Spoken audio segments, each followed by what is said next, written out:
Mysterious voice, text, video call, radio call.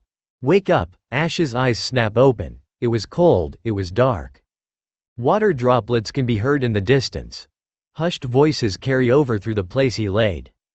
Ash's eyes roamed around the room he was, slowly getting accustomed to the minimal light. He could distinguish 4 walls.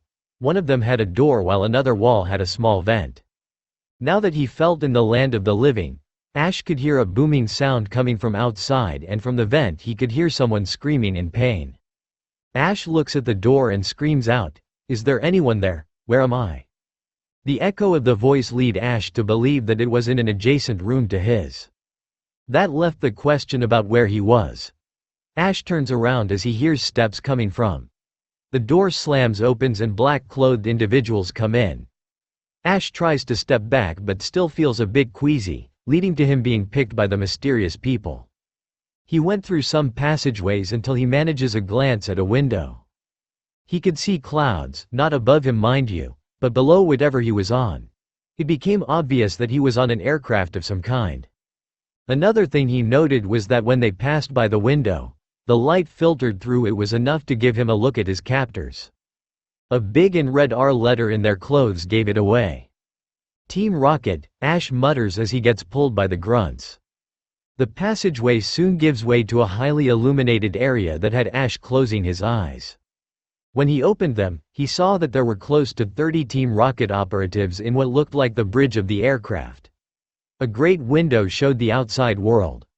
The clouds zoomed back as the aircraft crossed the sky, its direction unknown to the trainer. There were several computers that depicted a map of someplace that Ash didn't recognize, other though showed the familiar landscape of Kanto and Alola. Alola, the last thing Ash remembers before waking up in that room was participating in the Alola League. After his victory against Guzma, he was celebrating with his friends when Ash's attention snaps to the second floor of the bridge, where he sees a man who looked at him directly in the eyes. The smirk on the man's face was telling, he was the one who got Ash kidnapped. He knew the man after all, Giovanni, misery business. Ash glares at the man as he is taken upstairs, right to the man who turned to look at him. The second floor was styled to be like an office of some kind. There was a desk that had some stacks of paper, a lamp and a master ball. Ash Ketchum. The man greets the younger one, walking back to his chair behind the desk. He motions for Ash to sit, not that he had an option as he was pushed into the chair in front of the desk. The grunts tied Ash's hands behind the chair. "A pleasure meeting you again." "Can't say the same," Ash spits out. "What do you want with me? And where are my Pokémon?"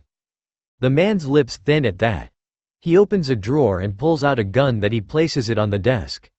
"You're in no position to ask questions, young man." Giovanni here smirks genially. "But I'm far from an unreasonable man. Your Pokémon are fine, most likely as we only retrieved you from Alola. About your first inquiry, well, we need you."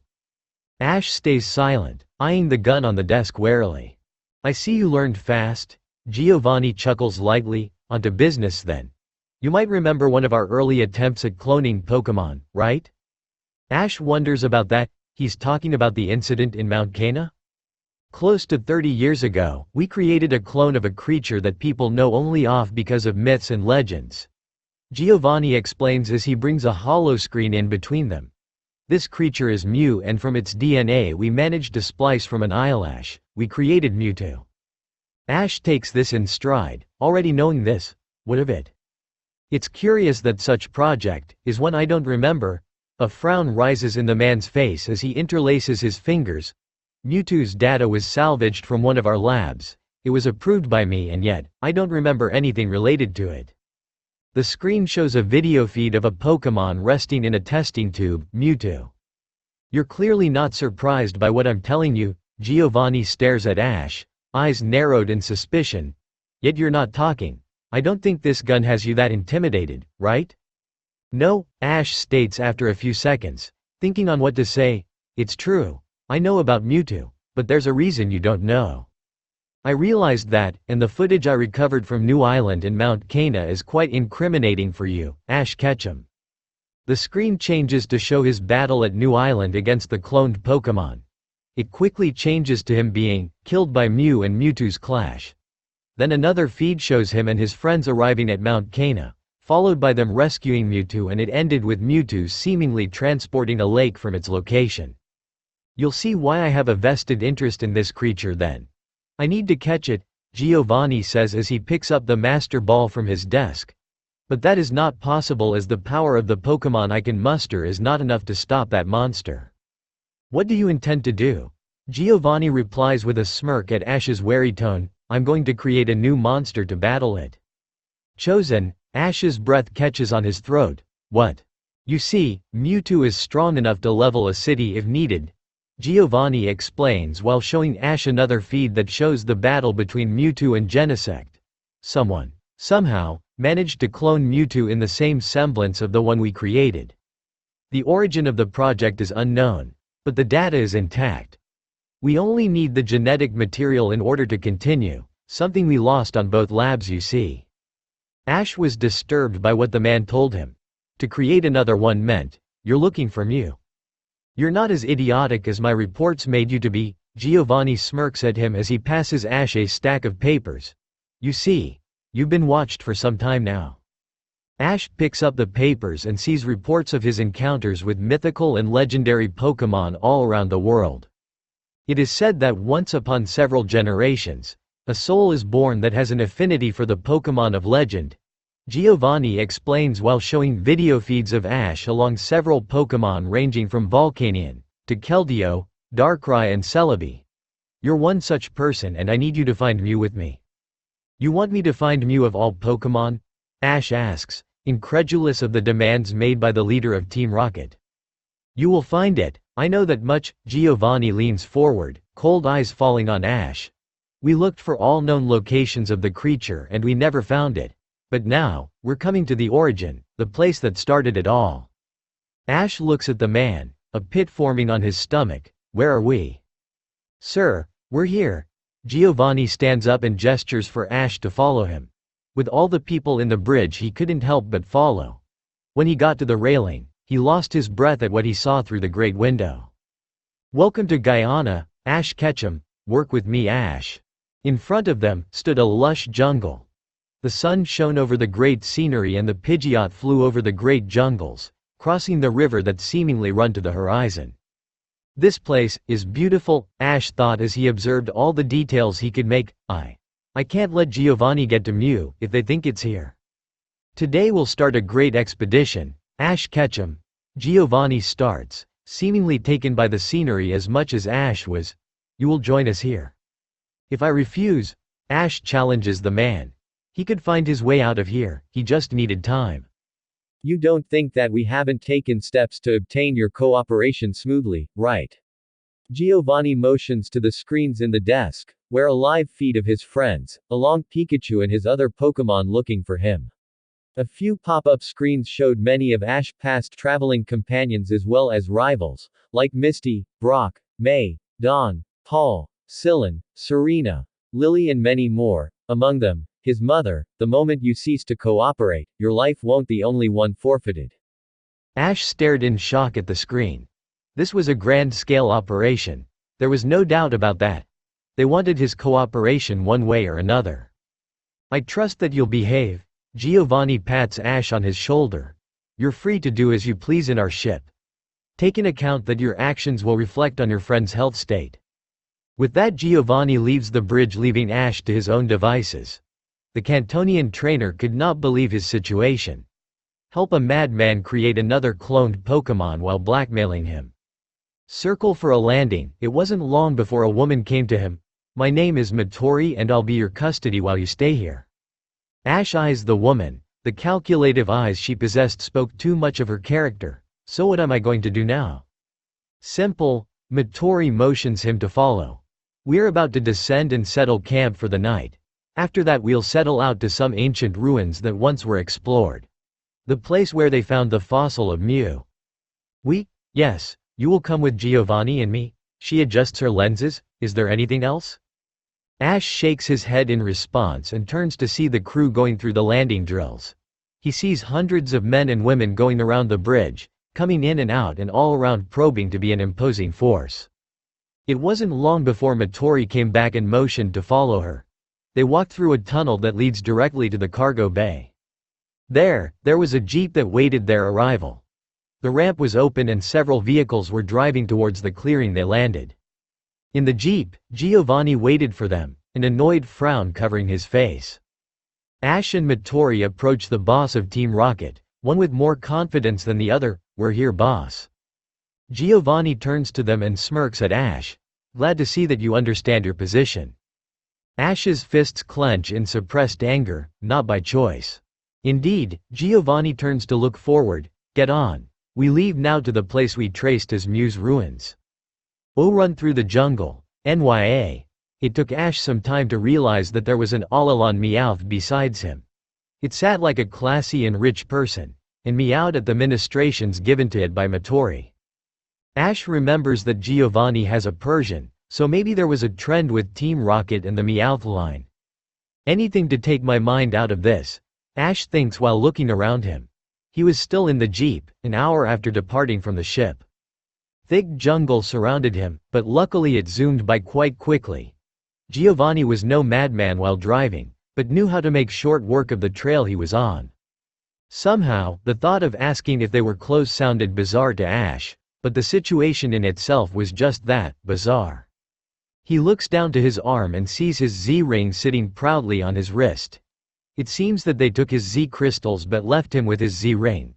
Ash wasn't about to question them about that, he knew better. Maybe they thought that without the crystals it was useless. It's true nonetheless. The jeep comes to a stop and Ash jerks forward, slamming his head against Giovanni's seat. Meowth clearly sniggered at him, though he couldn't prove it as it didn't speak as the other Meowth. Giovanni and Midori come out of the jeep and motion for Ash to follow. From what Ash could see, the open trail stopped there. Looking at it, Ash could guess that it was man-made. It was too wide to be natural. But looking to the side he could see a natural trail that branched from there. Seeing the question on his eyes, Midori replied, "The trail from now on is untouched due to severe Pokémon interference. The trail leads to a sacred place and thus it must be undisturbed." Ash frowns at that. "I never took Team Rocket for a group that respects sacred places." Midori merely adjusts her glasses. "The truth of the matter is that you're correct. Contrary to our skirmish in Unova, we study the places we target. This shrine has been undisturbed for close to 2 millennia. Mew never approaches a place that has been disturbed." "And how do you know that?" Ash asks back, curious about this piece of information. This time, it was Giovanni who replied, "Mew escaped after our last operation. The Tree of Beginnings was thoroughly secured by our personnel. Somehow it saw through our ambush and turned around to never be seen again." Here Giovanni grits his teeth in anger. That was the second known natural sighting spot for Mew. The first is this one. "And how far is this place?" Ash questions the man. Filing the information given, they know about the tree at Cameron Palace. They know their stuff.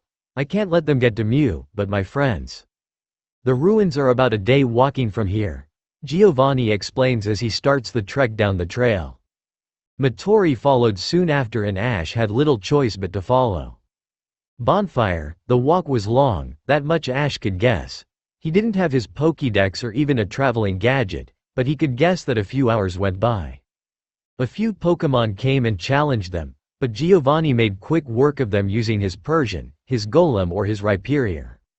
Particularly when Giovanni used the beast that he called Rhyperior, he turned to Ash and smirked. It was a mocking one to show who's boss. It worked.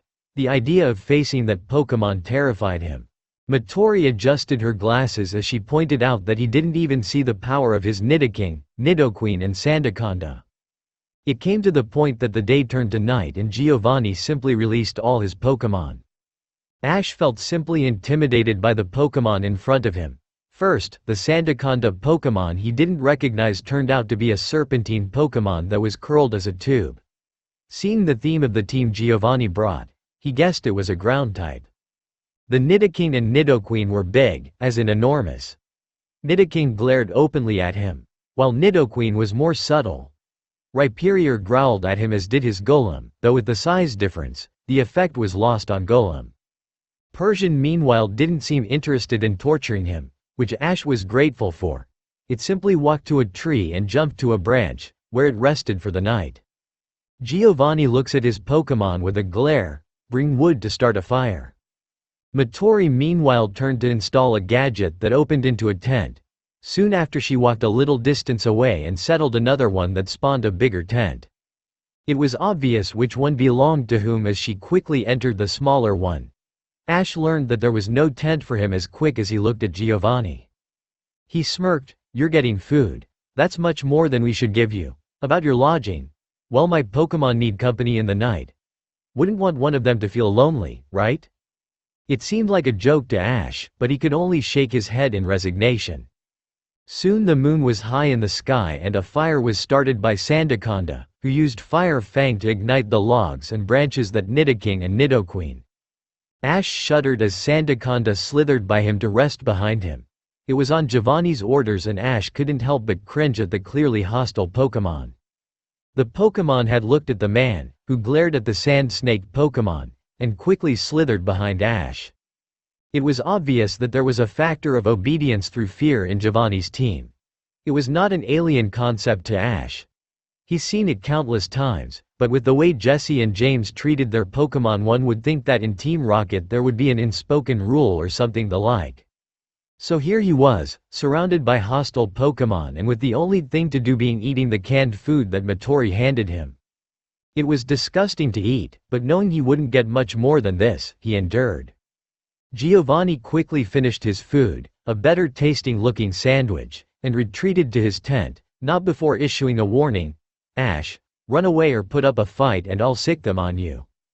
The threat was clear and Ash could only glare at the man as he entered the tent.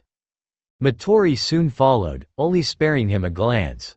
Ash looked around and saw that the Nidoking and Nidoqueen retreated to the edge of the clearing, huddling together. Sandaconda was behind him while Rhyperior sat by the bonfire. Persian was in a tree resting while Golem curled in a ball for the night. He saw that he was surrounded and had no escape. Not that he wanted to risk it with his friends targeted by Team Rocket. Ash decided in the end to rest by it close to Sandaconda. It was cloudy and Ash prayed to whatever deity that heard him to not let the coming storm start. O temple, it rained, like hell. The Pokémon scampered around the clearing, looking for covering. Ash for his part looked from his spot in the ground and looked refuge under a tree. It was interesting seeing the Sandaconda looking around unsure of what to do. Ash waves at the Pokémon. Sandaconda, come over here, there's enough space. The Pokémon looked insecure about what to do. The sand snake looked at the tent that belonged to Giovanni, as if expecting an order. It didn't come, so after a few seconds, Sandaconda slithered over to Ash, resting beside him. Ash had to wonder why this Pokémon had a different attitude than the other 5. Night was a chore, as sleep was sparse due to the rain, but it went through. The morning greeted everyone with a humid and hot climate. With the heat evaporating the rain, it was quite disgusting to feel on the skin. The Pokémon scavenged around the clearing while Giovanni and Matori prepared their breakfast. Ash once again received a can of food. It was with a sigh that he set out to eat. It was disgusting, again. But Ash was not as hungry as the night before, so he forgoes the can half-eaten. They prepared to continue their trek. Matori packed the tents while Giovanni set to return all his Pokémon to their Pokéball. It came to the point that only one Pokémon was left outside, a Pokémon Giovanni couldn't find. Where is that Sandaconda? He looks around the clearing, until he hears a sound coming from outside the border. It was Sandaconda, who had an Oran berry on its snout. Giovanni was about to chastise the Pokémon, but it turned towards Ash, leaving the berry at his feet. Just as the berry hit the ground, the Pokémon looked up to Ash, expectant eyes waiting. Ash looks at the Pokémon and picks up the berry, taking turns to stare at it and at the Pokémon. The message is clearly conveyed to the trainer who smiles at the Pokémon. Thanks Sandaconda. Ash grins at the Pokémon and eats the berry with gusto. It was the tastiest berry he ever had, hands down. Maybe it was the lingering taste of the canned food killing his taste buds, but it was delicious and his face showed. Sandaconda nods and goes back to Giovanni, waiting for his trainer to return it. Giovanni stares at the Pokémon with a glare and he sucks it into the Pokéball. Giovanni glares at Ash before turning around and starting the trek. It was silent, but few hours passed till the sun was at its highest point. Ash noticed that the trail seemed less thick, a dirt track more visible and the reduced presence of Pokémon. "We're close," Midori calls out, not looking up from the high-tech screen on her hands. "No, we're there," Giovanni corrects as the trail opens up. The ruins were in front of them. To Ash they seemed abandoned for hundreds of years. Moss covered the stone building and the presence of Pokémon was null. "There's no Pokémon around," Ash mutters in surprise. "It's to be expected. It's a sacred place. No Pokémon dares to trespass." Midori adjusts her glasses as she explains, "These ruins have been abandoned for too long, but they were used to prey to Mew. When humans sinned against Pokémon, Mew was enraged and vanquished the local tribes. Since then, they've been abandoned." That left Ash silent as they walked the steps to the main chamber. "Crystals." Giovanni pushed the gate open and led the charge. Ash watched in awe at the walls of the chamber. They depicted drawings and words in an unknown language. One of the drawings caught his attention. "What do we do now, boss?" Midori approaches Giovanni and whispers. "We wait." Giovanni crosses his arms and looks at Ash, who seemed entranced by the walls. "The ball is in his court." Ash walks to the specific wall and looks at the drawing. It was choppy at best. It looked kind of square, but the Pokémon depicted, Ash knew by heart. Mew. Ash traces the drawing with his hand. It wasn't really his intention. Ash felt drawn to that wall. He couldn't know that something was guiding him there. As he traces his hand over the wall, a particularly sharp stone prickles his finger, letting a small amount of blood stain the drawing of Mew. Ash pulls back and inspects his finger. Just as he did that, the drawing of Mew glowed brightly. The outlines of the drawing glowed blue and the tile where Mew is depicted as comes out of the wall, breaking upon contact with the ground. Giovanni smirks at this, knowing that this would only happen if Ash was there. In the wall that had the drawing of Mew, several characters light up individually. "Midori, take note of this," Giovanni commands, already filing the characters in his mind. Midori's hand races over the screen, typing and drawing the characters she could discern. Ash meanwhile ignores that as he picks up the pieces of the tile, seeing something hidden in the rubble.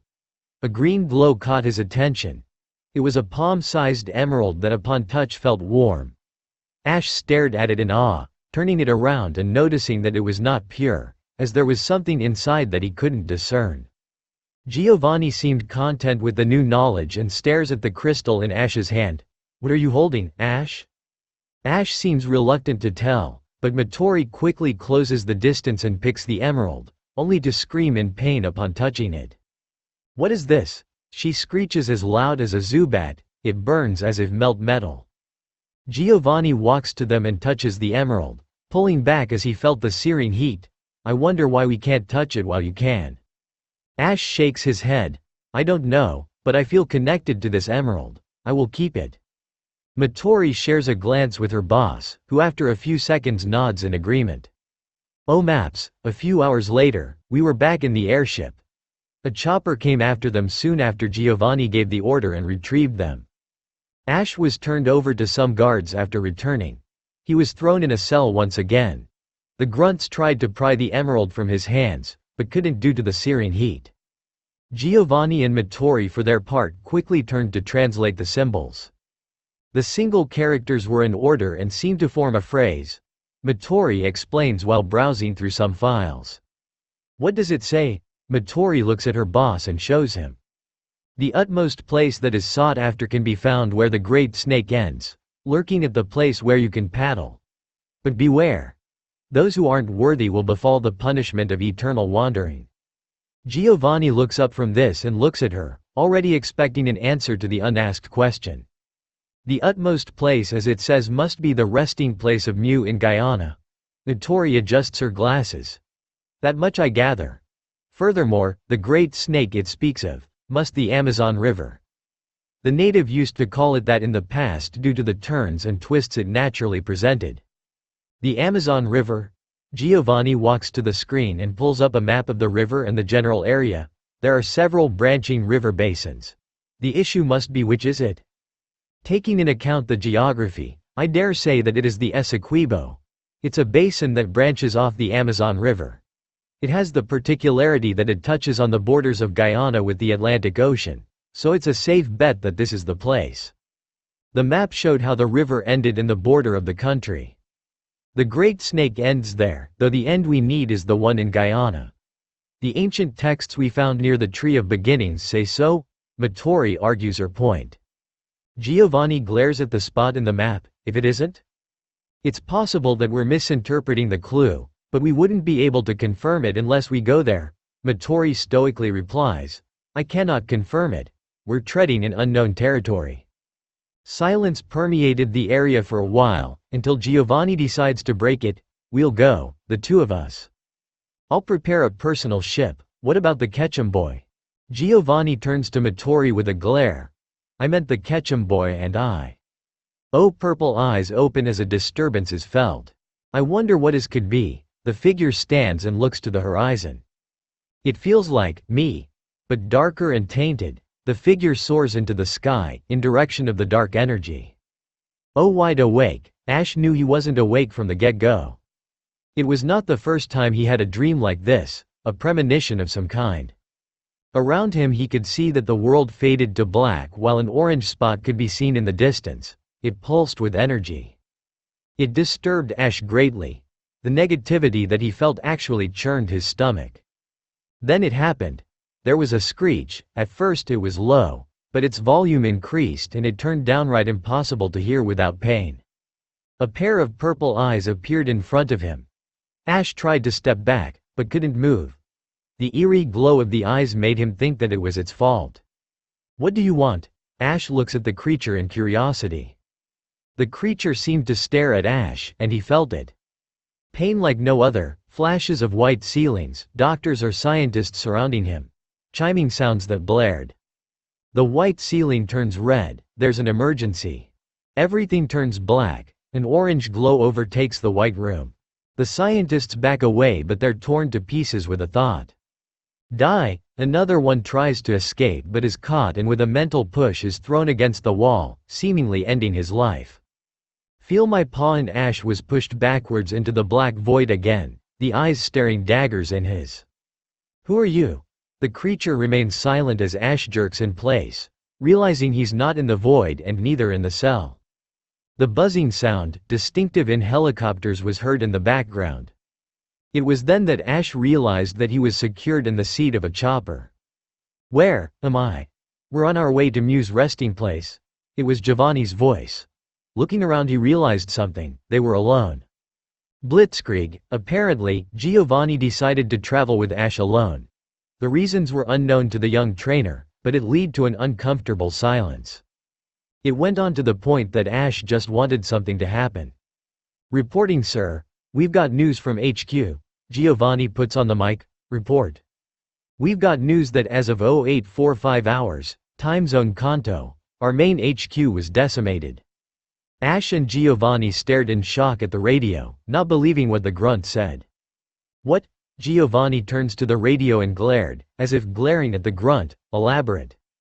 0830 We've got news that strange energy surges coalesced around the area of our base. Soon after there were explosions and the base collapsed after what we think is a Pokémon attack. A Pokémon attack. Damn it. That damned beast escaped containment. Giovanni curses. Anger clearly seen in his eyes. His composure was lost, and that wasn't something one usually witnessed. Report on damage and casualties. The HQ is gone. There's not even a speck of rubble. It's a charcoal black crater now. Only 3 officers managed to survive as they were patrolling outside. They saw the collision of the attack from the distance. So our Kanto operation was reduced to 0, in essence. The energy though went west after that. Giovanni's eyes widen at that. Evacuate at once. All officers are to report to our Unova HQ ASAP. Yes sir. BZZZT*. What is this? BZZZT*. Ash stared wide-eyed as he heard the screams of the man through the radio. Do you copy? Giovanni asks seriously, a drop of sweat falling by his side. *BZZZT*. Giovanni looks at the radio and looks at his wristwatch. Seeing the hour, it was close to 5 minutes ago. That means that it traveled from Celadon to Goldenrod in less than that. There was a fear factor in the man's voice, something that Ash never expected to hear. "We need to find Mew more than ever," Giovanni mutters as he pushes the helicopter to fly faster in the direction they needed. Ash looked at the man. "What was that?" Giovanni replied with silence, further encouraging Ash to sustain it. Nevertheless, Ash persisted, "I don't know why you want to catch Mew, but apparently you need my help. I need to know what's going on." The man still avoided giving a reply, which infuriated Ash. He stood up and walked to Giovanni, intent of giving him a piece of his mind. "If you even think of touching me, you'll severely regret it. I don't care if you're needed to find Mew, I'll kill you." Giovanni's eyes certainly looked murderous, but Ash stood his ground, staring defiantly at the man. Both look away as Giovanni's gadget gives off a sound. "We're here." Essequibo River opened up towards the coast. In front of him, Ash could only see the ocean. Under them, several deltas could be seen. "We're in the river's mouth to the ocean." Ash mutters out loud. "Where are we going now?" Giovanni stared at the expanse with the same question. "Lost boy, the truth of the matter is that the clue didn't specify what to do." "Sir, we have news regarding the Johto HQ." Giovanni looks at the radio, the creases of age showing, report. "Johto's HQ has been destroyed. Same results as Kanto's HQ. This time with no survivors. Just the eyewitness of Goldenrod City as it was leveled as well." Giovanni was at his nerve's end. He wanted to throw the radio out of the copter, but he needed to put order to the situation. "I need you to put me on contact with Matori Matrix now." There seemed to be a few whispered words and the passing of the communicator. "I'm here, boss. I need you to evacuate the area. Head over to Unova now. It is on its way. Unova is prepared to handle it. Leave in your position a team with a jet for me. That's all." The voice on the radio seemed to hesitate. "Boss, are you certain?" It was an order, Matori. Silence came through the radio until the woman replies. "As you wish, have a safe trip, boss." Giovanni clicks his teeth in annoyance as he switches off the radio. For a moment, he traces the texture of the Pokeballs he had at the side of the seat. He sighs as he turns to Ash, who looked uncertain of what was going on. "The utmost place that is sought after can be found where the great snake ends, lurking at the place where you can paddle. But beware. Those who aren't worthy will befall the punishment of eternal wandering." That's the translation of those words? Ash questions, thinking the words over and over. "That's correct." Giovanni fully turns to Ash. "They refer to a great snake, the pseudonym that the Amazon River has. The resting place of Mew is in Guyana, so it has to be this end of the river among all the basins." "Okay, and the paddle thing? That part never made sense to us," Giovanni explains while thoughtfully looking at the horizon. "But we needed to capture Mew as soon as possible." "What about the last part? A warning about who seeks to find Mew?" Ash looks at the mouth of the river and doesn't see anything in particular that could be called as utmost place. "So we're lost? End of the beginning." Giovanni couldn't even make a remark on that as the helicopter came to a sudden stop. Ash looked at Giovanni, who looked at the controls in shock. Shock that quickly turned into horror as he discerned a floating in front of them. Ash, though, recognized the creature in front of him. Mewtwo. It was barely a whisper, but it seemed to catch the attention of the powerful creature. What have you done to Mewtwo?" Giovanni's eyes don't leave Mewtwo. A mistake? The Mewtwo that he remembered was not this one. This one was gray entirely while the tip of its tail was glowing orange. From its shoulder a piece of flaming orange crystal protruded for a nightmarish sight. A nightmare Ash already had before, those eyes he wouldn't forget. Suddenly the helicopter jerked sideways and started turning around. Ash and Giovanni were taken by surprise and could barely hold as Mewtwo used Psychic to shake the helicopter. They heard as well the distinct crunch of metal, most likely of the helixes of their vehicle. Ash hung as much as he could, but Giovanni resisted less. Seeing as he was about to fall, Giovanni picked one of the Pokeball he had by the seat. The leader of Team Rocket fell through the side and immediately released the Pokémon he had in hand. Rhyperior roars as it comes out in midair. "I need you to buffer my fall," Giovanni commands with a glare to the droll Pokémon. Rhyperior closed the distance to Giovanni and picks him up in its bulky arms. Just as they were reaching the water surface, Giovanni commanded, "Use Ice Beam to form a slide." The drill Pokémon shot a beam of ice to the river and one of the waves turned into a solid slide. The Pokémon turns around so Giovanni is on top of it as they impact the ice. The impact was barely felt by Giovanni, though Rhyperior bellows in clear pain. Meanwhile, still in the shaking helicopter, Ash held on for dear life. His mind still lingered on the figure that floated in front of him. That was the Mewtwo of his dreams. Well, now he realizes that it was Mewtwo. Then the pain and the death he experienced must be real. Suddenly Ash feels the helicopter lurch to the ground. It was a second, but Ash saw as Mewtwo flew to the ground, most likely looking for Giovanni. But that left the helicopter without a pilot and without its important pieces. The fall started and Ash couldn't help but let out a scream, knowing that this was dire. The sound of a Pokeball opening brought Ash back to reality as a Pokémon tackled him out of the chopper. Ash and the Pokémon fell from the sky, but the latter seemed prepared to act as it coiled its body around the former.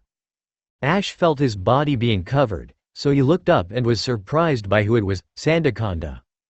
"Sand!" the Pokémon hisses as they fall to one of the deltas. The sand snake Pokémon uses its body to get a grip on a tree. Sandaconda the rolled around, with Ash still curled, and deposited him on the ground when completely uncoiled. Ash collided with the ground with a light thud, while Sandaconda curled back into its typical position. The Kanto trainer sighs in relief, "Thanks Sandaconda." "Sand!" the Pokémon comes to him and slithers around his legs.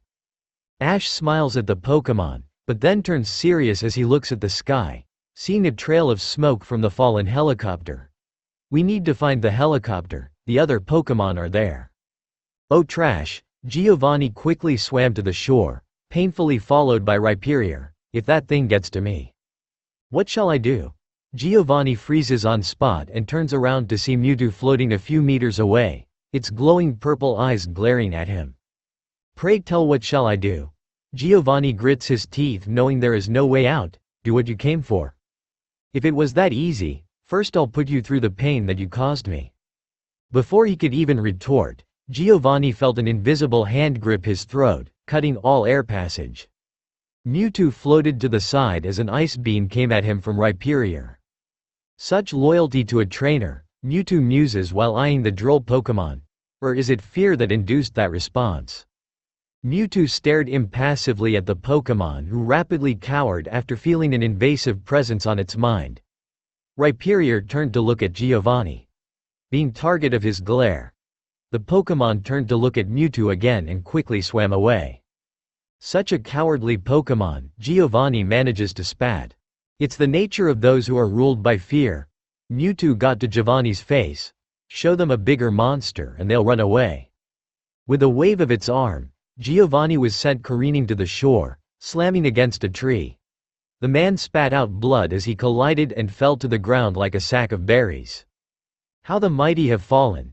Giovanni looks up and matches the Pokémon's glare with one of his own. Be done with it, monster. Hypocrite. You're the monster. Giovanni. Mewtwo mentally spats as he raises his arm, pointing it at the man. Violet energy coalesced on the Pokémon's palm. This is your end. Psystrike. Fuck you. Silence followed the impact of the technique against the man. It was a flashy explosion that consumed everything it touched. What survived of Giovanni lay unmoving on the ground. Trash. Oh ambitious. Ash walked through the debris of the helicopter. Many parts were on fire, so he had to make haste. Sandaconda was using his ability to spit sand over the fire in an attempt to contain it. Finally he made it to the seats. He sees the Pokeballs and quickly makes his way and picks them up. A bag was there, which he picked up and slung over his shoulders. He smiles at this, but frowns upon seeing something quite worrisome.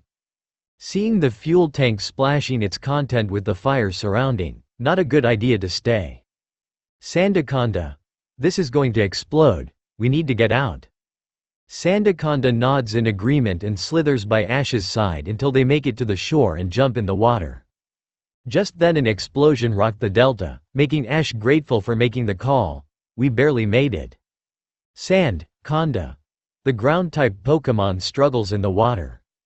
Ash looks at the Pokémon. You don't like water? Let me get you in your Pokeball? The trainer recalls the Pokémon in his Pokeball and starts swimming towards the other shore. It was on his way that he saw a melting ice slide. He was here. He keeps going but feels a powerful grip fall on him. His body is lifted from the water and comes to a stop in front of the gray Mewtwo. You're the human who accompanies Giovanni. Mewtwo scrutinizes him with a glare. Another bag of flesh that I'll finish now. Wait. Stop. Ash struggles against the psychic powers of the clone of Mew. Why should I? Because I don't know what Giovanni did to you. Ash screams out. I'm not even in Team Rocket. I was taken by them. A likely excuse. It's the truth.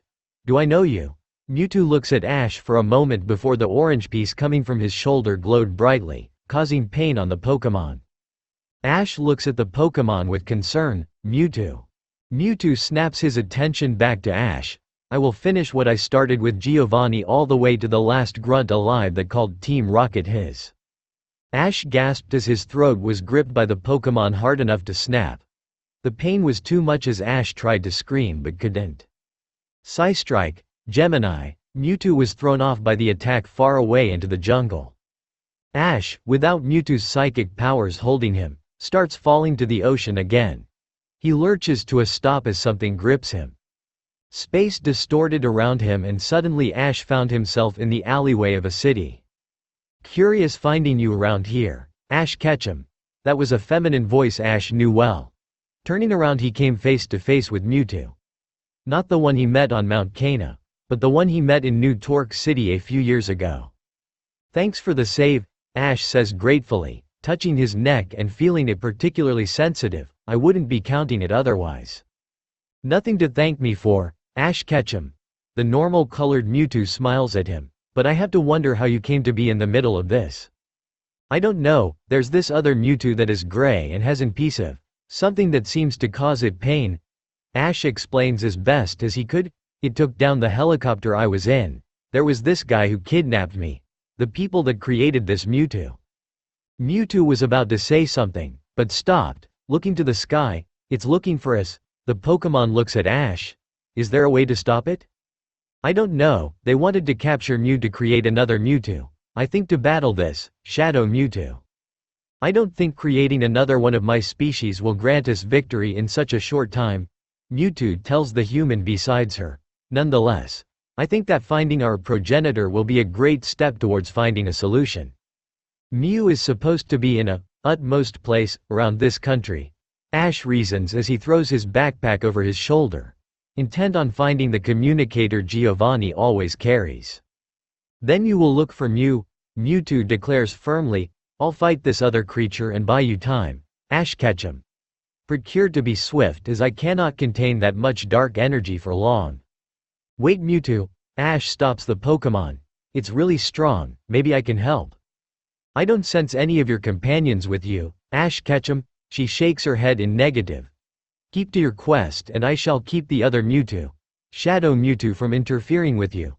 The Pokémon speaks before turning around and staring at the sky, where Shadow Mewtwo floated, glaring at them. Ash looks at the Pokémon before nodding. Be careful. Mewtwo smirks as she teleports in front of the surprised darker counterpart. Focus, Ash Ketchum. With that both vanish from the town Ash was. Oh.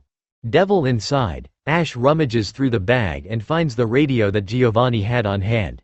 He quickly turns it on and starts calling out to the default frequency. Hello? Anybody there? I'm Ash Ketchum. I need to talk to Matori. The radio didn't make any sound for a few minutes. Ash kept trying and failed each time. Not giving up, he tried once more and this time, he got a reply. Considering that you met the monster, I'm surprised you're alive. Matori, tell me everything about what Team Rocket did to Mewtwo. I'm not playing games and I'm short on time. Ash waited for Matori to answer. Really he had no desire to talk to her, but the answers lay with her unfortunately. In truth, after the incident in Mount Cana, all TR operatives forgot of the event. Matori starts explaining. But the footage showed that something did happen. We left it there due to our inability to properly contain Mewtwo, until a few months ago where our operatives found a promising energy source in the Farum region. With it we could potentially power up a new containment system. And it worked in each test we put it through. It even contained the power of one of the Regis. So you went to capture Mewtwo? Indeed. We took him by surprise using a squad of Dark-type Pokémon. We used this new containment system, that's when things went south. This energy, it interacted in a weird way with Mewtwo. In a symbiotic way, the energy cell suddenly drained and Mewtwo's body changed, it absorbed the energy. We barely put it down to take it to our HQ for quarantine. Our best scientists managed to keep it sedated. We studied it, but we failed to decode the mystery of this energy and its interaction with Mewtwo. A plan was devised to create a new Mewtwo, one loyal to Team Rocket, one capable of protecting us of that monster. We weren't prepared for when it escaped and it hunted us to the point of extinction in the lapse of an hour. That was cruel, but I know better than to reason with you guys. Ash sighs in defeat. It seemed that Team Rocket would never change. Hell, every organization hell-bent on finding legendaries did this. Thanks for the information. Why so? Ash, we, as in the crew of our airship, are the last members of Team Rocket beside the assets on Unova and the moronic trio in Alola. If you're speaking to me, it means that Giovanni fell. Your next then is it hates anything related to Team Rocket. After you, we come next and we can't do a thing to avoid it, except to bank our hopes on a 17-year-old kid. Somehow the ruins accepted you as a pursuer of Mew, so if someone can do it, if someone can stop this monster, it's you. So as of now Team Rocket's assets are yours to command.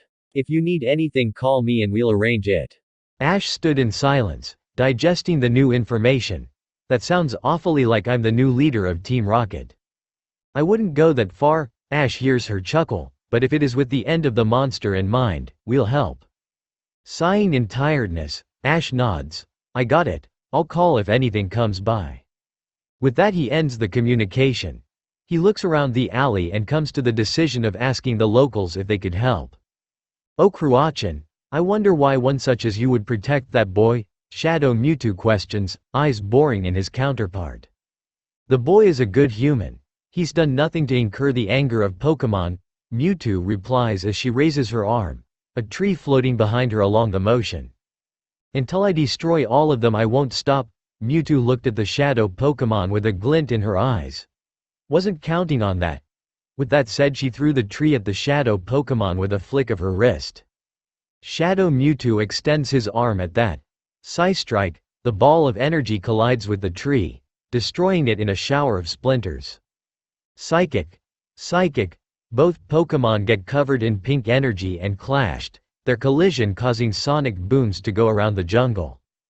The wild Pokémon ran away from the confrontation, fear etched in their minds due to the powerful presences. Rattata, Nidorina, Butterfree were some of the Pokémon that could be seen getting swept by the shockwave caused by the clash of titans. Both Mewtwo clashed again and again, causing more destruction around them. The landscape suffered greatly, with trees tore apart from the ground by the aftershock of their clashes. The water of the river was tumultuous, unstable, making the aquatic Pokémon flail around, sometimes landing on the shore. A few Drowsy and Kadabra were using their psychic powers to abate the worst of their clashes. Mewtwo knew that this could go on for some time, but the damage caused by their collision was irreparable for all the Pokémon on these lands. Seeing Shadow Mewtwo charging again, she evaded to the side. We're causing damage to the local Pokémon. Shadow Mewtwo turns around, not really seeming to care. They're in the middle. Their fates are in their hands as much as it is in ours. Oh Dr. Tar and Professor Feather, Ash ran through the city. At first instance, he thought of calling Professor Oak, but he wouldn't know what Giovanni didn't, so he tried with something simpler. He would look for a local professor to inquire about the clue to Mew. It was an easy task as far as he knew. He got to the Pokémon center of the town he learned was called Georg Town. A nurse Joy greeted him with a smile. Welcome to the Pokémon Center, She bowed at him as Ash approached her. "Can I help you with anything?" "Hello, Nurse Joy. I'm looking for a Pokémon professor. Does one live in this city?" Nurse Joy frowns in thought. Professor Stanford Pine left the town a few years ago to Cayenne. He moved his laboratory there due to the perceived notion that there is a phenomenon that turns Pokémon gigantic. At the end, she giggles in reminiscence. He was an oddball, but a nice person overall. The only thing that registered in his mind is that the professor was no living there anymore. Is there another professor or maybe an historian? The nurse looks thoughtful for a minute before she remembers something. There is a professor that's taking residence around here, though I don't know if he'll be able to assist you. Please call him. Ash looks at the nurse pleadingly. I really need his help. The nurse eyes him for a second before picking up the phone on her desk. She quietly spoke to it, probably to the professor. She nods in understanding and hangs up. He's coming down to meet you. Wait for him in the lobby over there. Ash smiles gratefully at the woman and takes a seat in one of the sofa. It was not long before a man sat in front of him. He was maybe 30 to 40 years old, with white bleached hair. He wore a black and lime shirt along black and gray short pants. All around he looked like someone who belonged exploring in the wild. He was someone Ash actually knew for once. Robbie? Ash jumps from his seat in shock. Is that you?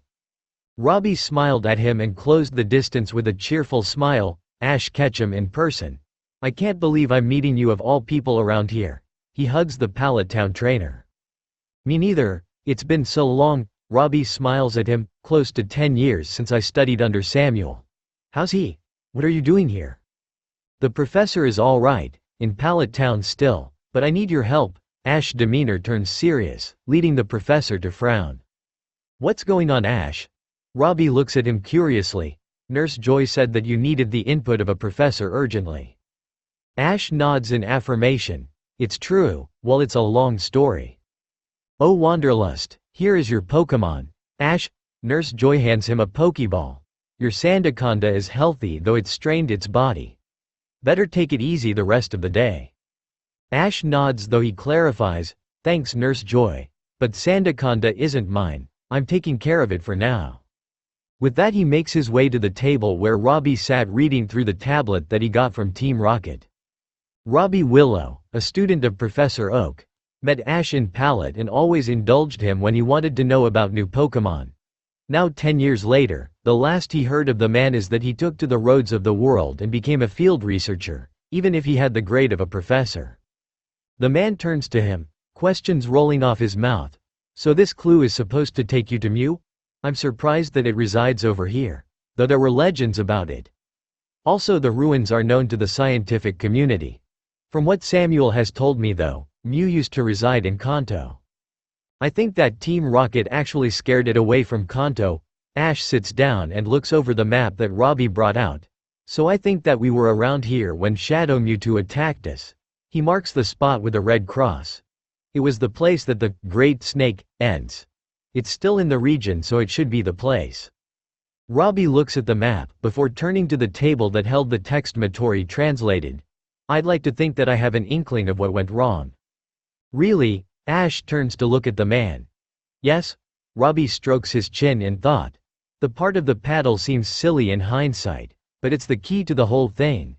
Here he runs to his room and comes back with a small wooden bow. Here, take a look at this. I think you might find something familiar. Ash looks at the bow and admires how it was carved and painted with a color similar to dried blood. He looks also at the symbols drawn on it. The symbols, it can't be, Ash mutters in disbelief. It is. Robbie shows him the tablet where similar symbols were shown. While I wandered through the jungle, I found a group of natives who took me in and taught me about their culture. It was really interesting and one of them gave me this bow as a keepsake. He explained to me that these symbols in their old language meant, a place to paddle. That is the name of the river they used to live in ancient times. So those symbols translate to the river we need? Yes, it seems that these might be the natives who worshipped Mew in the past. Robbie theorizes, an excited gleam in his eyes. That means that when Mew punished them, they fled to these lands. Here Robbie turns to the map, and the most important piece of information they told me is the name that this river has in their language, Orinoco. He makes a circle in the mouth of the correct river. Ash seems excited at this, but falter upon realizing something. Wait, but that river is in the other region. That's true, the man smirks at Ash, in the way one would if they knew something that the other didn't, but the regions are a modern concept. The borders weren't that well defined back in the day, I think.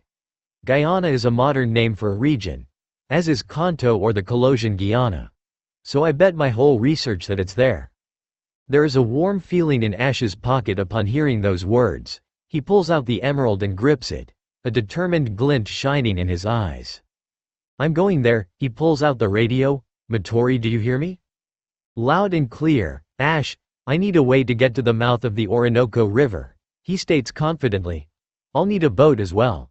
I'm in Georg Town. I'll be there in 20 minutes tops. Thanks. He turns off the radio and turns to Robbie. To you too. I wouldn't have gotten this if not for you. Robbie approaches Ash and pats him on the shoulder. Ash, it's a pleasure to work with you. Samuel always brags of you meeting with rare Pokémon around the world. Can't say I don't envy you, but I know this is to help everyone. A chuckle comes out of the man's mouth. To think that little Ashy, the one who wouldn't shut up about becoming a Pokémon master, is the one who'll save us from that monster. Ash shakes his head. It's not like I go out there and shout out, come here rare Pokémon. Robbie. Here he pulls out and plays with Sandaconda's Pokeball. This time it bit me back. Giovanni was ready to attack the people I care. Only because I met all these powerful and rare Pokémon. It's a blessing as I met legends, but it's a curse as well. Robbie laughs out loud at that. You actually sound so mature and sage-like, Ash. Oi, I have my moments, Ash pouts childishly. But, I wish that my mom and friends didn't need to pay for me.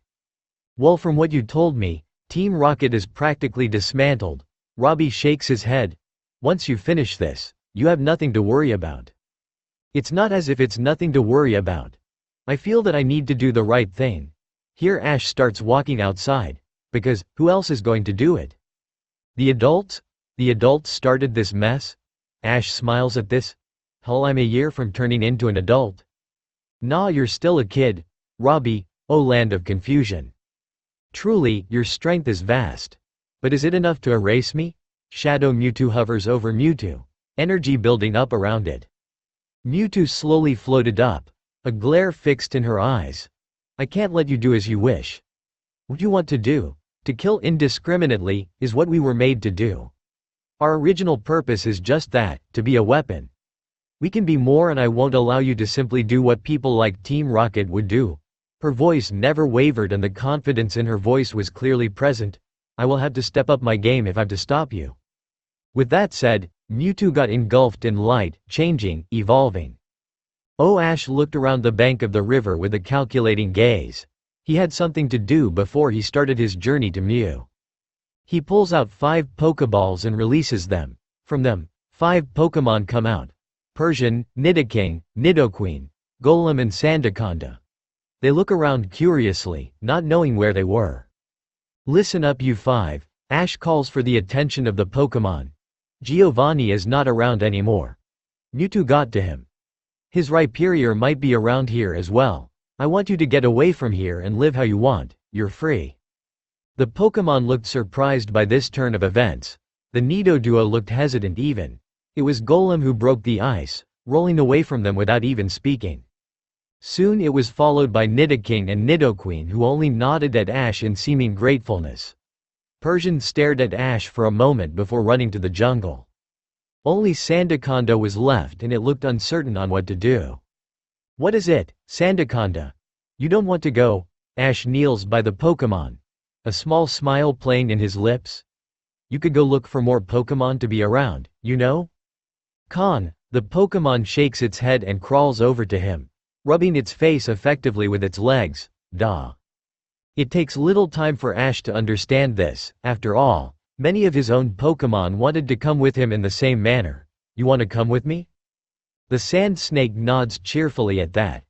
Ash stands up and recalls the Pokémon. For now you'll be in this Pokeball. After that I'll catch you properly. Oh, the sun was going down by now. Ash steered the boat in direction of the ocean.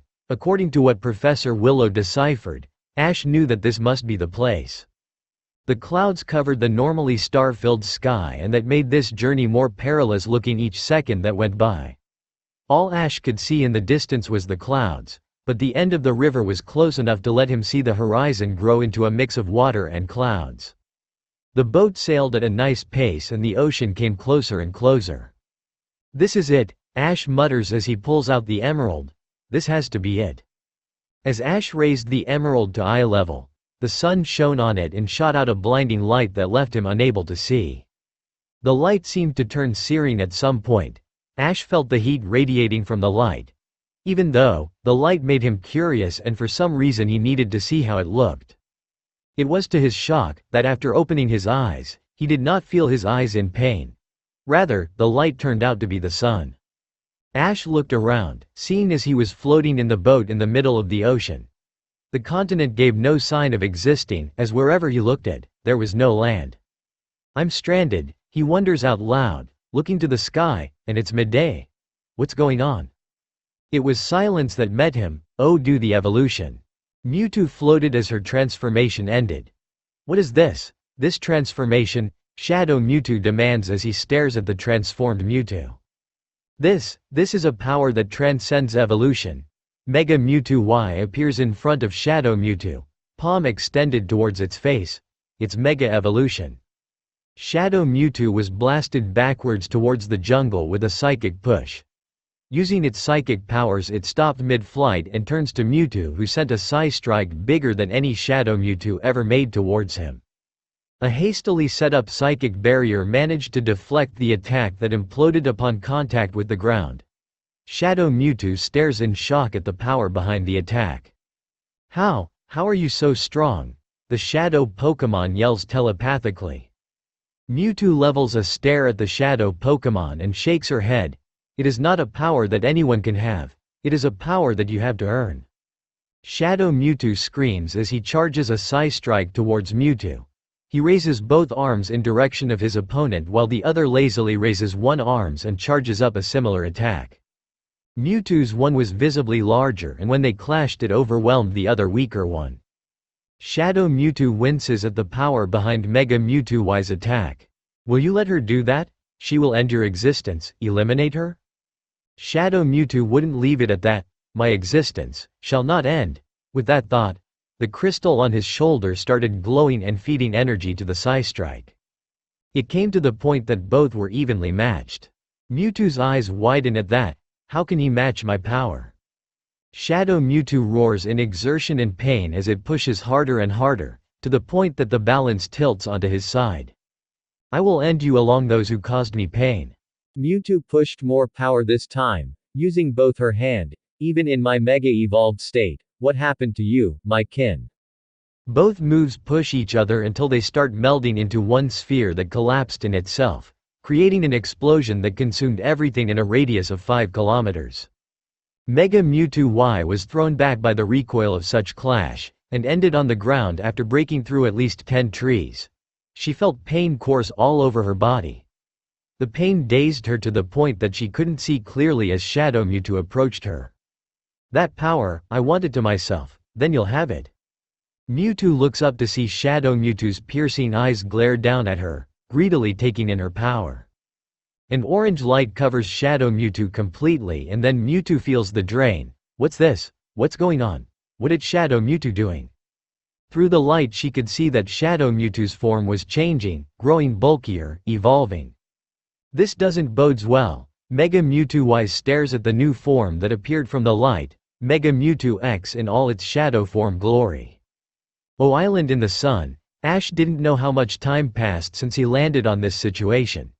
Maybe an hour or maybe a few minutes. He's been drifting for a while now and it was driving him mad. There was no clear direction he could take and he felt completely lost. The only thing keeping him up and going was that he knew that Shadow Mewtwo was out there, somewhere. Ash didn't fear for his life, actually. It was more about his friends and family that he feared for. According to Matori, that Mewtwo was the one on Mount Kana. What stopped it from chasing Brock or Misty? And from there, his mother and other friends.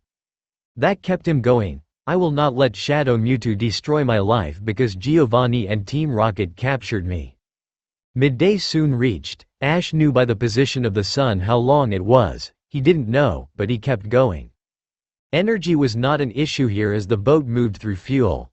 The problem itself is that the fuel tank will eventually run dry and he would be completely stranded. Unfortunately, he must have jinxed it as the boat comes to a stop.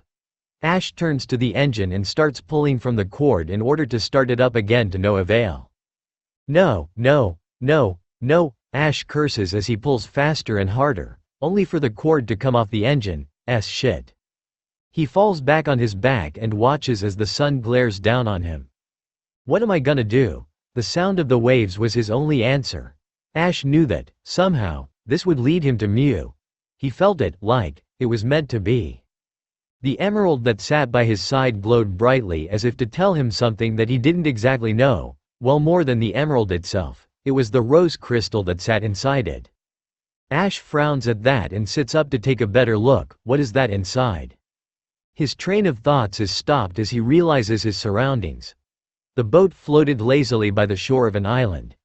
It was not that big, maybe 3 or 4 kilometers to the side. The sand of the shore rapidly gave way to grass that went up to a forested area that sat atop a hill.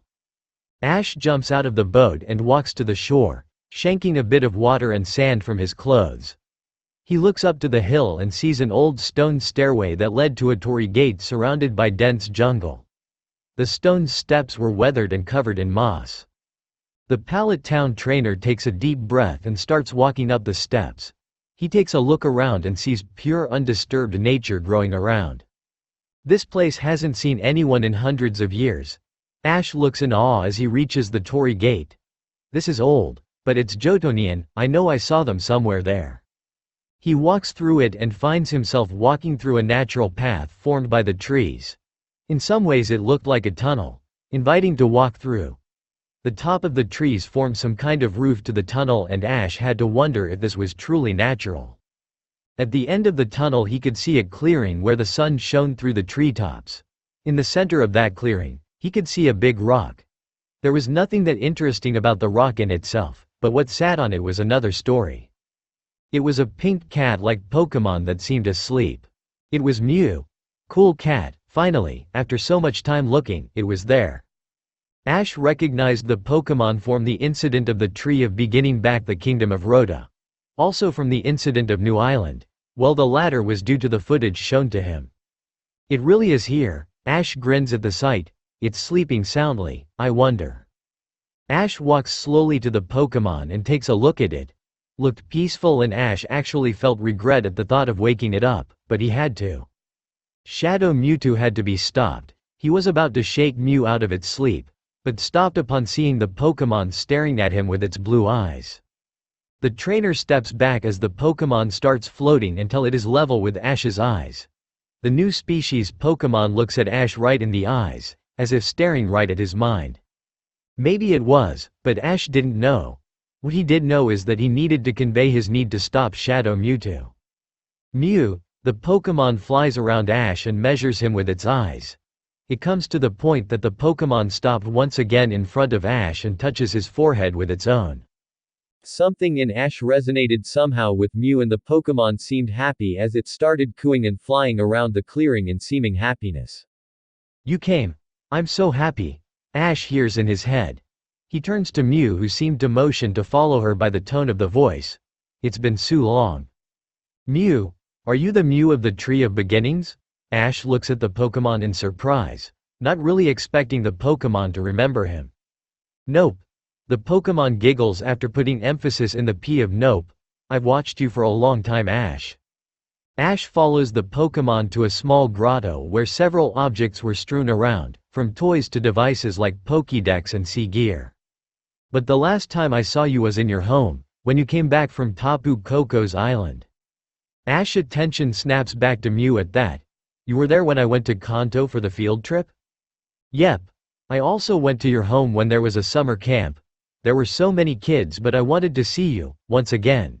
Mew put emphasis on the P. It was kind of childish. But it was a fun trait for a Pokémon to have in his opinion. Before you ask, I'm not the Mew that battled Mewtwo back then.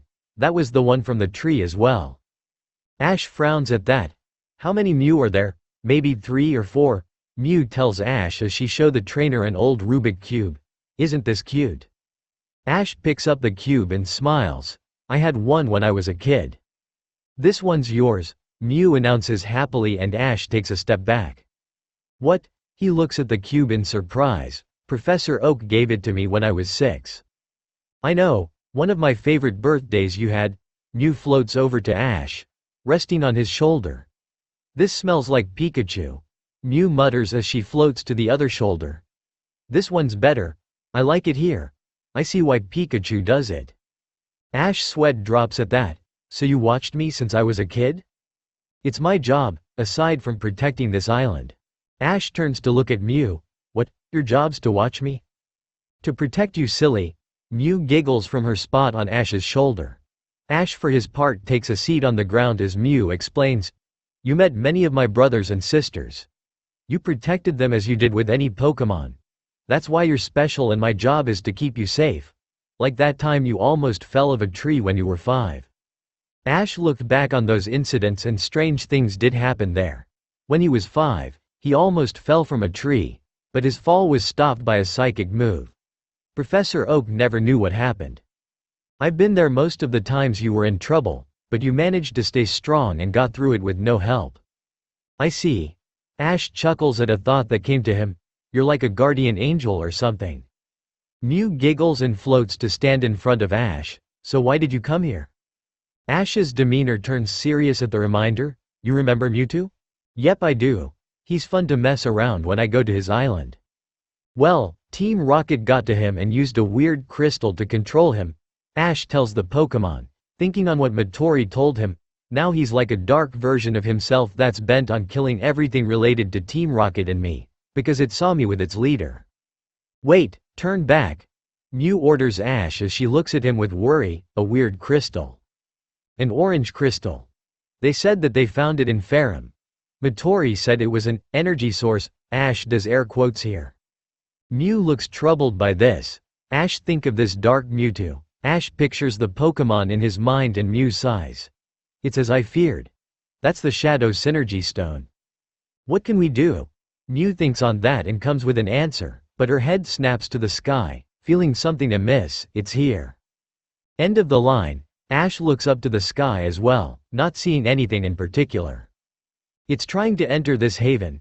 Mew tells Ash quietly, Faraway Island is located in a pocket dimension that protects it from anyone who wishes it harm. Only those that I want can come in. Mew turns to look at Ash with an eye smile. Like you. Ash seems shocked by that. Me? Because your job is to look after me?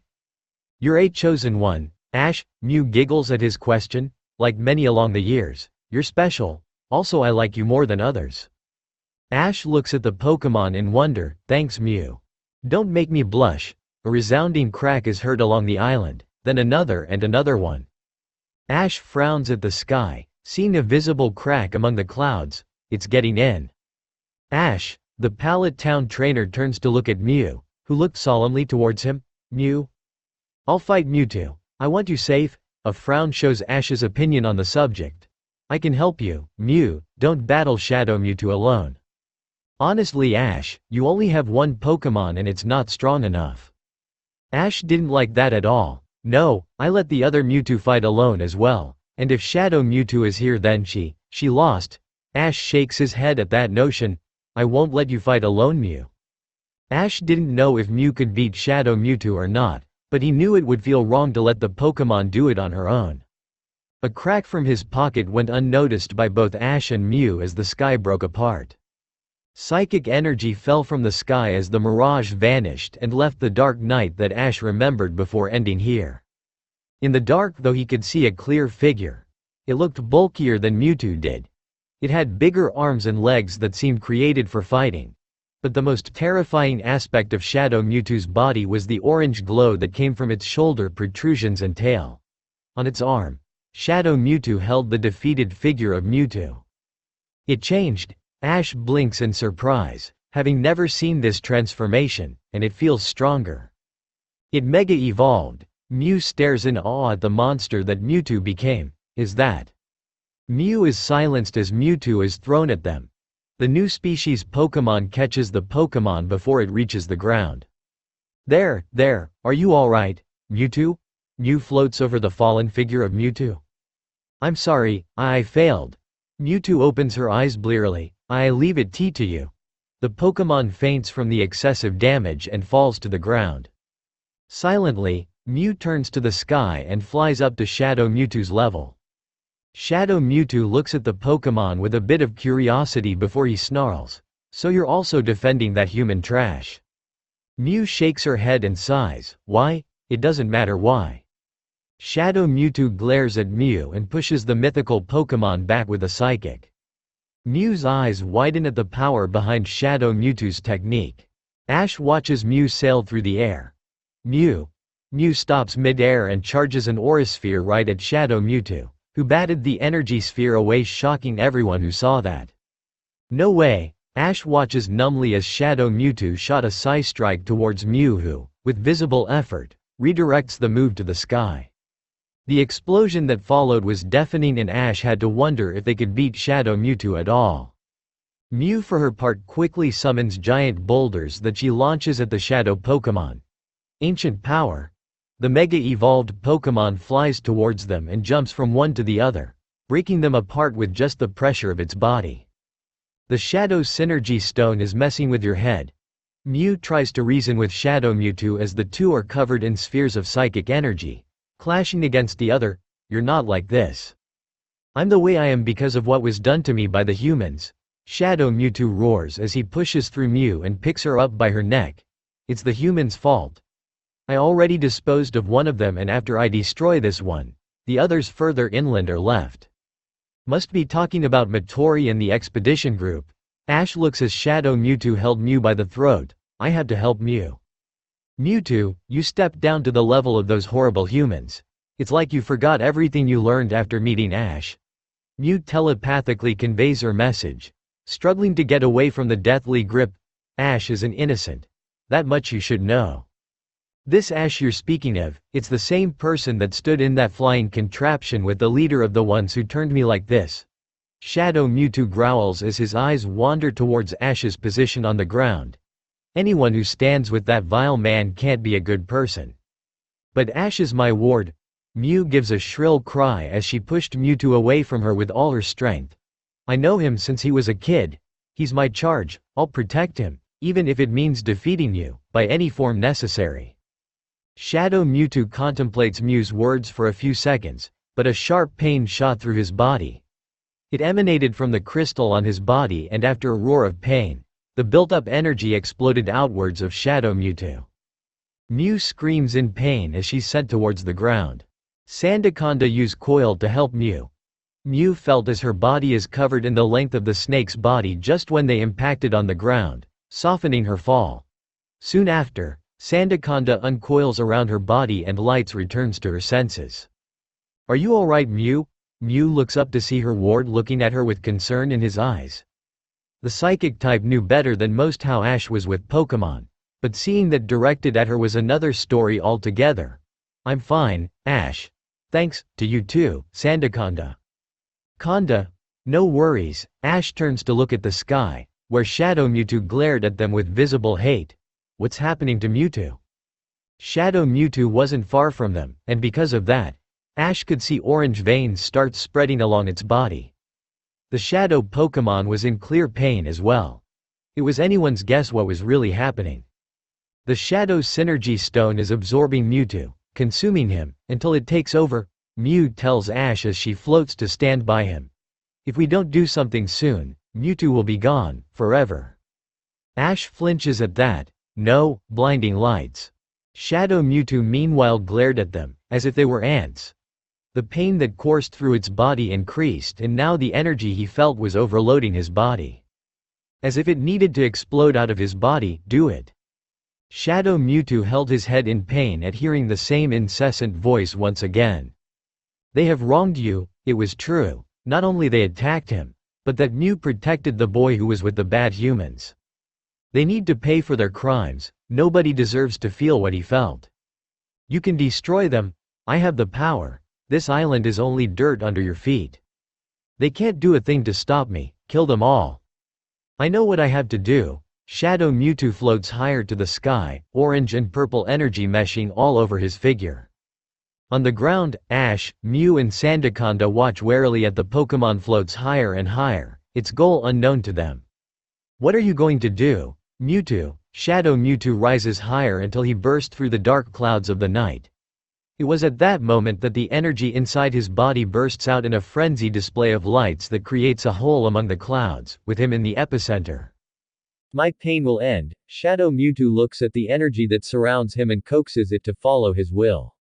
It was his power to control what others didn't have. With this power he could stop all the pain in the world. All the pain that's been caused to him. The humans left him with no choice. With their cruelty, their ways of destruction, of torture and pain, their greed, their lust for power they can't understand or control. I cannot be controlled. Shadow Mewtwo raises his finger upwards as the energy coalesces around the tip. The energy was so much that it formed a gigantic ball of purple lights that shone onto the island. I'll show the world to not mess with my existence. The energy was strong, heavy and dense. Its power wreaked havoc not only on the island, but also its surroundings. The water turned turbulent and raged around the island. Winds blew all over the place, tearing trees from the ground. Back in Gayorg Town, there was a power outbreak. The lights went out and the Pokémon Center was no exception. I need help to keep this Butterfree stable. Nurse Joy looks around in panic, balancing a candle into the surgery room. Blissey, please sustain Butterfree with your heal pulse.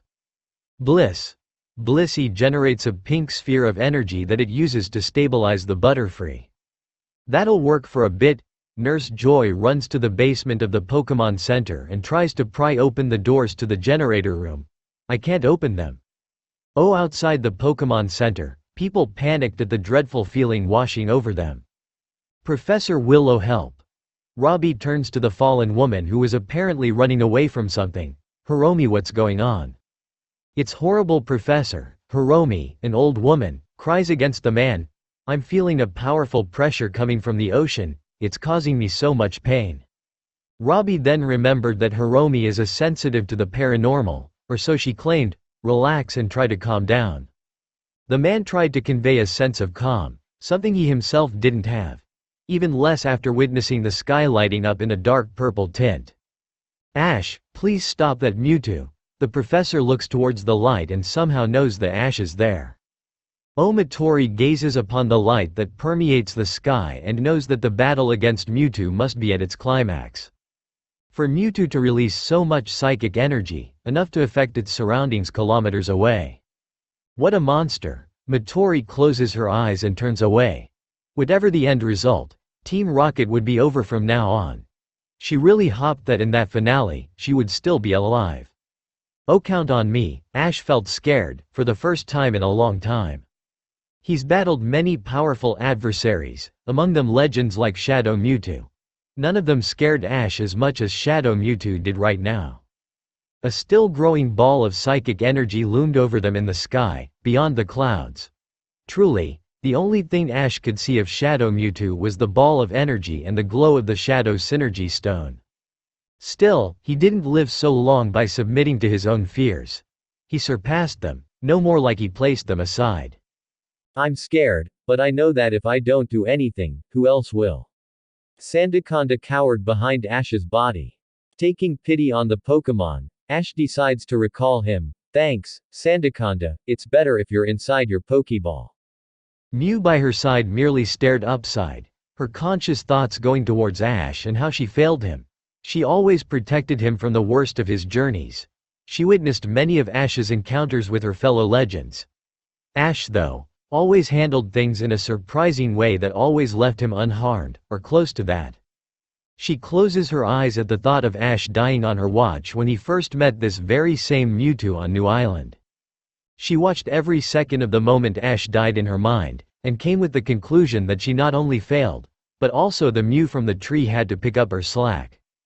In the shock she froze and didn't act at all. This time it's a repeat. She couldn't do a thing to save Ash. Her power was not enough to beat Shadow Mewtwo.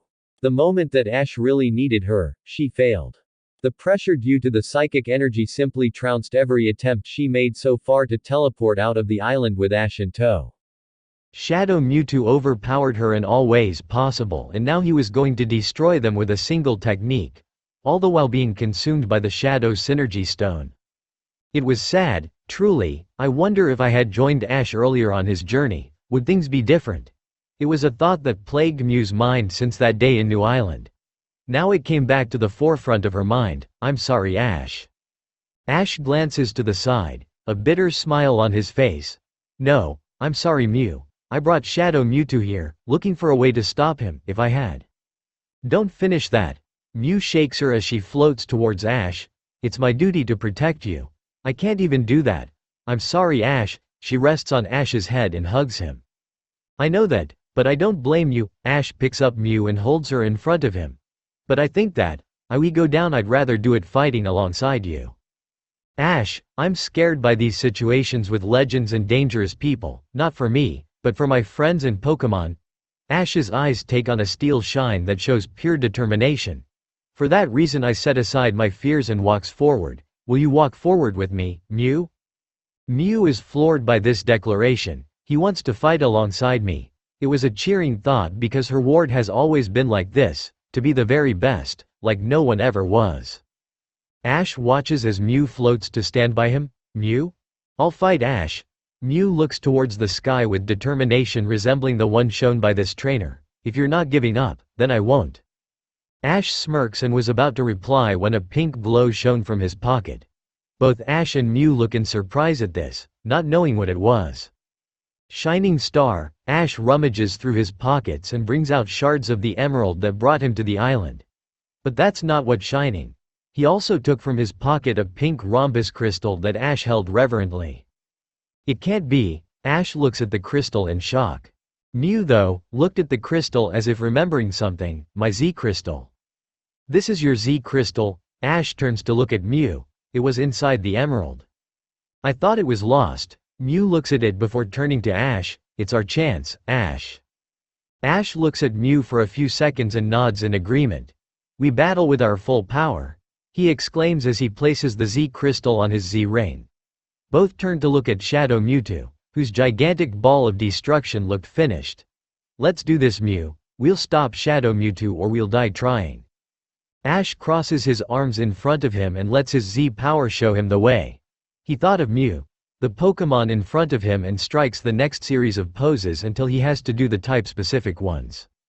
Shadow Mewtwo sees the exchange between them and realizes that they're putting up a fight once more, this time with their final move. Bring it on, I'll break all your hopes, like the humans did to me. The Pallet Town trainer reaches out to Mew and, somehow, he knew what to do. The power of legends, passed down through thousands of years. Ash raises both palms to the side of his head. A bond was created to stop the darkness. Mew points one of her stubby arms forward. We stand together as partners. Ash joins his legs as he completes the moves. We stand together as partners. Both trainer and Pokémon yell with all their might. No one can stop us. No one can stop us. All the Z power Ash had was transferred over to Mew, who started flying towards the sky in a spiral pattern. As she does it, spheres of black and purple psychic energy are created and they spiral along Mew, forming a helix. The sphere joined together to form an even bigger ball of psychic energy, with Mew containing it. So much power. I haven't ever held so much power in my life. This is not only my power, but Ash's as well. Ash stands strong despite feeling like dropping due to the exertion of the Z move, but if Mew still stood, he would as well. We joined our power, our wish to see our dreams come true, to live another day. Genesis Supernova for the future. Shadow Mewtwo stared at Mew's technique with wary eyes. What is this? Nothing your power cannot destroy, use it to end it all. The Shadow Pokémon's eyes shine brightly as he finishes charging his move. This is the end, we'll see whose will stand stronger. Dark Nova. Both techniques clash in the sky. A shockwave is felt across the world. Ash's eyes widen at the power behind those techniques. Mew, you can do it. Mew pushes as much as she can. The power behind Shadow Mewtwo's Dark Nova was staggering and it would have been overwhelming. Mew smiles hearing Ash's words. It's his power that keeps me up and going. Our strengths have joined to form something greater. The struggle turns in favor of Mew as the Genesis supernova pushes forward. Mewtwo, seeing this, shakes his head as rage overtakes him. No, this will not happen again. I will conquer. I will overcome the power of the original one. No one can stop me. More orange-colored energy comes out of the Shadow Synergy Stone and fills Shadow Mewtwo with renewed energy. The veins on Shadow Mewtwo's body expand and intensify in color. No one will dictate what my destiny will be. The Dark Nova pushes the Genesis supernova down towards Mew, getting dangerously closer to her the more time passed. It came to the point that only a few meters separated Mew from her own attack. Ash, I won't run away, Mew, Ash roars as he raises his arms towards her, pushing as much Z power as he could lend. I told you, we're together here for better or worse. It was weird, the power that Ash Ketchum had over Pokémon. The power to cheer up Pokémon that passed through terrible things, to make them feel cared for, to make them stronger than they would be. All proof of Ash's power that filled Pokémon with joy, the joy and thrill of connecting with him. And the way Ash Ketchum connected with his Pokémon is none other than battling.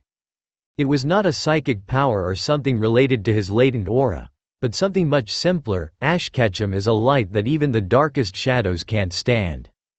Mew let that light fill her as she pushed more power than she ever used. More. We'll become stronger and stronger. The clash of moves comes to a stalemate as neither advanced further. This enraged Shadow Mewtwo. You dare. Whatever he was about to say died in his mind as he felt something grip him, disrupting him from the concentration he needed for this technique. What is this feeling? Shadow Mewtwo could not move at all. His mind's going over what could be taking hold of his body. Who dares stop me? I dare, a ragged voice comes to the side of him. You? Shadow Mewtwo turns his head to see the heavily injured figure of the other Mewtwo holding her arm towards him, disrupting his psychic powers.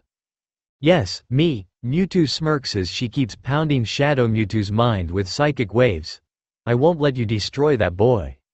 Why? Because he's a light. A searing blaze is felt by both of them as the Dark Nova nears them. Shadow Mewtwo turns to look back to the clash of moves to see the Dark Nova looming in front of him. No. The Genesis supernova pushes the Dark Nova, breaking through it and absorbing its remnant energy. The new super-powered move slams into Shadow Mewtwo, pushing him further into the sky right through the atmosphere.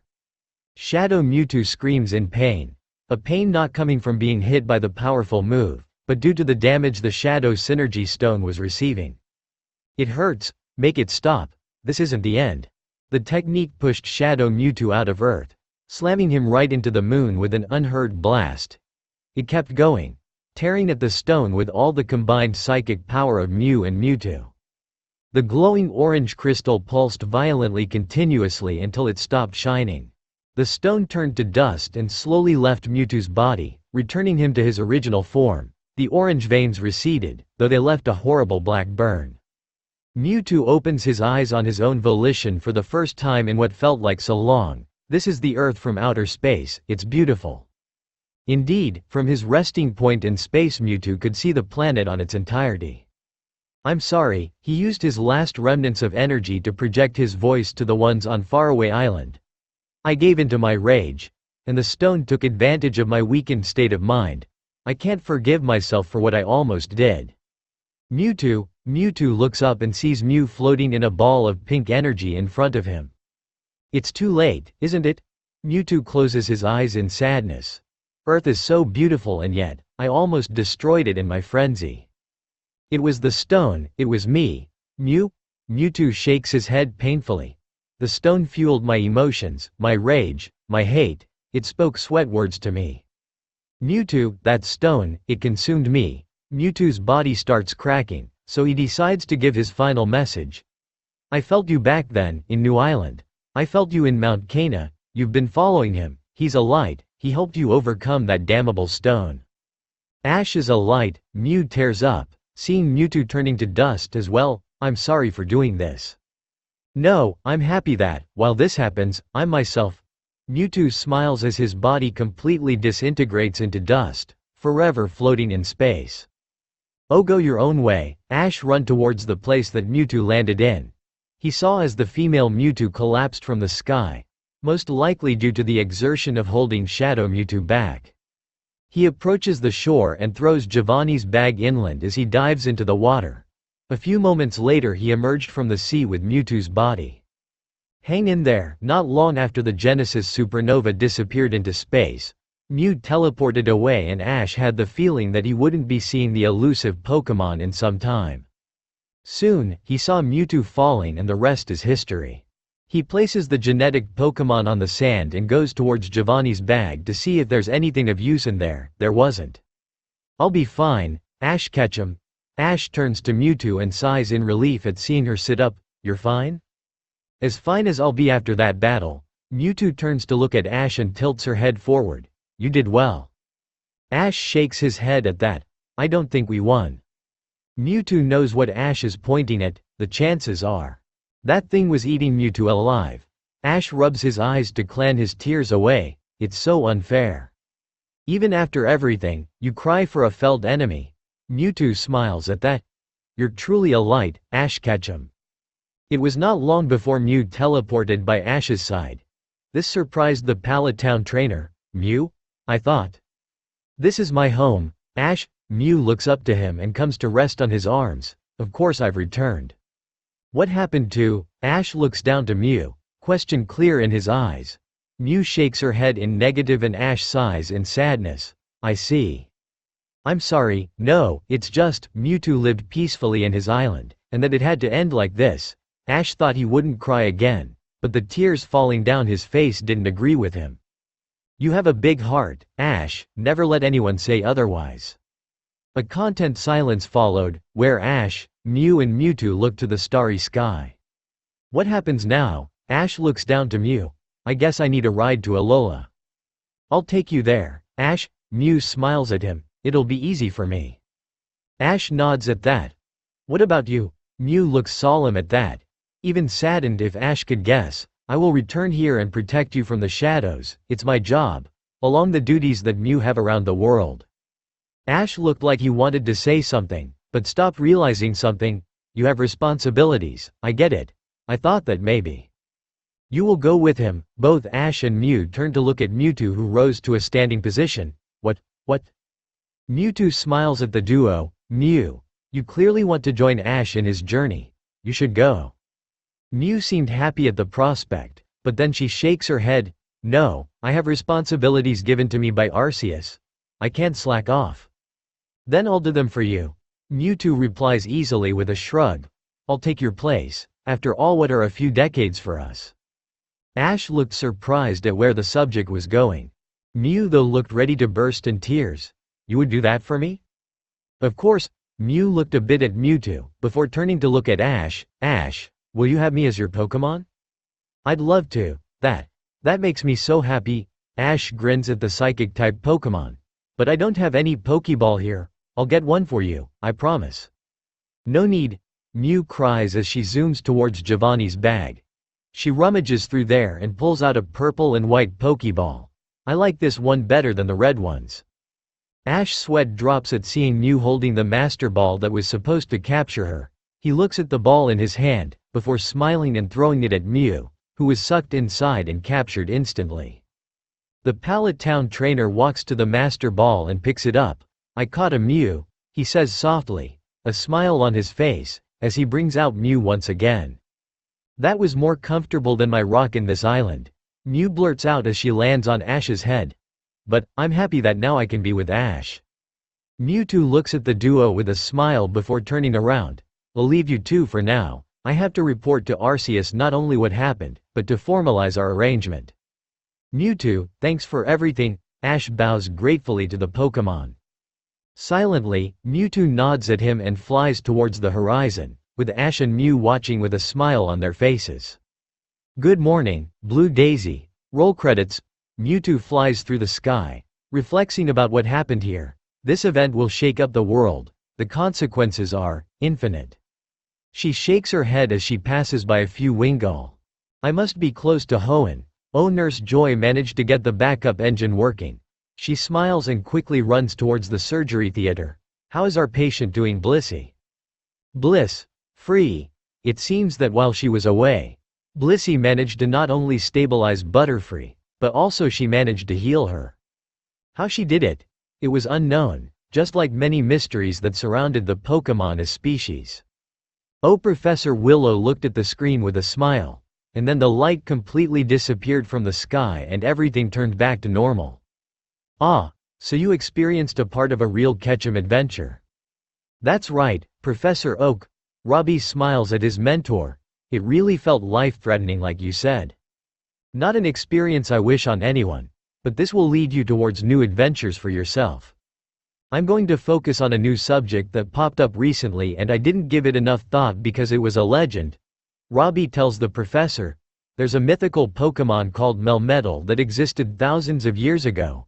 Recently I heard that a box relating to it was discovered but got lost in the sea.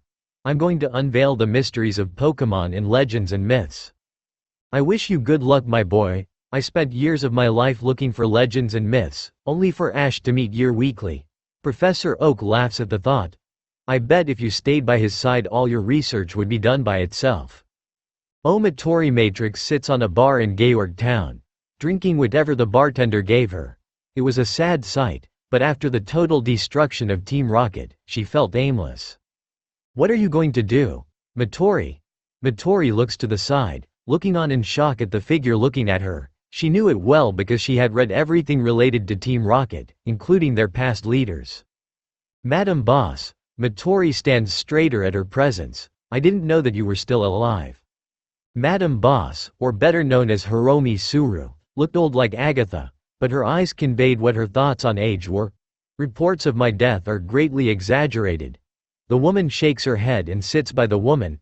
I've been living here for some time now. Matori could only stare in shock at the legendary figure in Team Rocket's history. My son is a fool that is dead and left our great organization without leadership. Matori shakes her head. There is no organization. The only members left are those who came to this mission along those idiots in Alola. Matori stops, feeling the glare of the woman. Foolish little girl. Madam Boss slaps Matori in the head. Team Rocket is not about numbers. We can always rise again. Like I did for Team Rocket after the Masked Man's leadership led to total destruction. She looks back at Matori. What is our motto? Matori thinks on that, to unite all people within our nation, to denounce the evils of love and truth. Each word filled Matori with much more confidence, to extend our reach to the start above. That's right, I'll make sure to raise the Ashes into a great organization again. Madam Boss stands up and walks out of the bar followed by Matori, who looked at the woman in admiration. Team Rocket never dies. Oh, Ash steps away and looks at his work. He was back in the clearing where he first found Mew. In order to remember Mewtwo forever, he decided to carve a tombstone in Faraway Island. Mew offered her stone and so, both carved a message for anyone who would find this island in the future. To a good soul that felt our cruelty, remember. To Mewtwo. Ash kneels by the rock and spends a minute in silence for Mewtwo. We're done. He stands up and looks towards Mew, who quickly flew towards his head. We can go to Alola.